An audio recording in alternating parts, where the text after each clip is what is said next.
কি আছে এখানে? ফাইনালি আমরা চলে আসলাম চিল্কাগড়।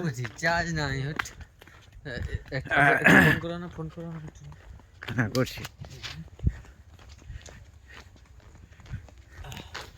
দেখুন চিল্কাগড়ের পরিবেশটা কত সুন্দর। এখানে প্রাকৃতিক যে সৌন্দর্য আপনাকে মুগ্ধ করবেই করবে। ঝাড়গ্রামের কুইন বলা হয়।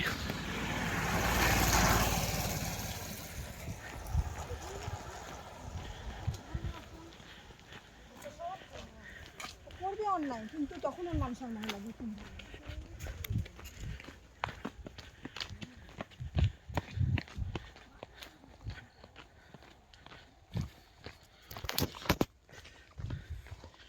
অরণ্য সুন্দরী, তাই তো।